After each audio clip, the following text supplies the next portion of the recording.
ফিরলাম বিরতির পর। রাজ্যের সহায়ক দলের মহিলাদেরকে সশক্তকরণ করার লক্ষ্যে কেন্দ্র সরকার এবং রাজ্য সরকার বিশেষ উদ্যোগ গ্রহণ করেছে। তাদেরকে আর্থিকভাবে স্বাবলম্বী করে তোলার জন্য এবং তাদের কাজকর্ম বৃদ্ধি করার জন্য ঋণের প্রয়োজন, এবং সেই ঋণ যাতে সহজ শর্তে পাওয়া যায় তার জন্য এই রাষ্ট্রায়ত্ত ব্যাংক, এই ব্যাংকের বিভিন্ন শাখা ইতিমধ্যে রাজ্যের বিভিন্ন প্রান্তে কর্মরত সহায়ক দলের মহিলা প্রতিনিধিদের জন্য ঋণ মঞ্জুর করেছে। শনিবার এক অনুষ্ঠানের মধ্যে দিয়ে আগরতলা টাউন হলে সহায়ক দলের সদস্যদের হাতে এই ঋণের চেক তুলে দেওয়া হয়। উপস্থিত ছিলেন অর্থ দপ্তরের মন্ত্রী প্রণজিৎ সিংহ রায়।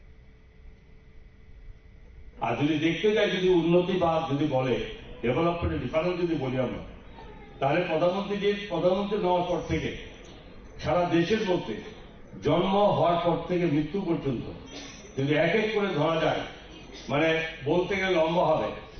মানে জন্মের পর থেকে সন্তান মায়েদের যে সুযোগ দেওয়া হয়, তাদের চিকিৎসা পরিষেবা থেকে শুরু করে, এবং তাদের জন্য যারা সরকারি চাকরিতে থাকে তাদেরকে ছুটির বরাদ্দ করা, এরপরেও তাদের কেয়ার করার থেকে লম্বা সময় পর্যন্ত, তারপর থেকে রেশনিং ব্যবস্থা সবাই জানেন যে আজকে 2028 পর্যন্ত চলবে, যে প্রত্যেকটা পরিবারকে 80 কোটি পরিবার, 80 কোটি লোক, যেখানে এই দেশের মানুষে এই বিনা পয়সা তাদের রেশনের সংস্থা প্রধানমন্ত্রী ব্যবস্থা করেছেন। খাদ্য থাকবে, বাসস্থান চাই, ঘরের জন্য কোটি কোটি ঘর দেওয়া হয়েছে। রাজ্য 3 লক্ষের উপর আমরা ঘর দিয়েছি, সেটার মধ্যে আরো দেবো আমরা। যারা ন্যায্য ঘর পেতে পারে সে ব্যবস্থা হবে। পানীয় জলের ব্যবস্থা, বিনা পয়সা পানীয় জলের কানেক্টিভিটি করা হয়েছে। বিনা পয়সায় সেখানে শৌচালয় পঞ্চ ঘরের সঙ্গে যুক্ত আছে। বিনা পয়সায় বিদ্যুতের ব্যবস্থা করে দেওয়া হয়েছে। তো এরপরও রোজগার চাই। গ্যাস সেখানে আগে লাকড়ি চুলা বা বিভিন্ন রকম গুটি সাজিয়ে শারীরিক মতো তাদেরকে প্রথম অবস্থাতে সেখানে বিনা পয়সায় সেখানে গ্যাস মানে দেওয়ার ব্যবস্থা করে দেওয়া হয়েছে। তো এই সমস্ত কিছুর মধ্যে বলা উদ্দেশ্য পড়াশোনা। আজকে সেখানে এডুকেশন ব্যবস্থা অনেক পরিবর্তন হয়েছে। ন্যাশনাল এডুকেশন পলিসি 2020 পরিবর্তন সঙ্গে সঙ্গে সারা দেশের সঙ্গে রাজ্য এডুকেশন পলিসি ব্যবস্থাগুলো চেঞ্জ হয়েছে, অনেক হয়েছে।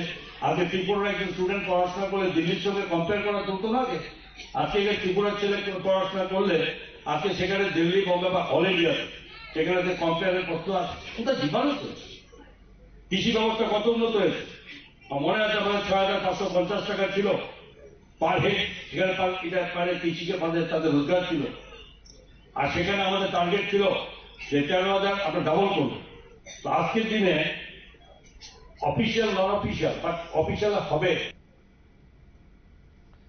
রাজ্যে স্বসহায়ক দলের মহিলাদের একেবারে তাদের সমাজে একেবারে প্রতিষ্ঠার লক্ষ্যে বা যে উদ্যোগ নিয়েছে কেন্দ্র এবং রাজ্য সরকার, তারই একটা পদক্ষেপ হিসেবে এদিন সহজ শর্তে ঋণ দেওয়ার জন্য রাষ্ট্রায়ত্ত ব্যাংকের চেক তুলে দেওয়া হলো মহিলাদের হাতে। সময় আরো একটি বিরতির, সঙ্গে থাকুন।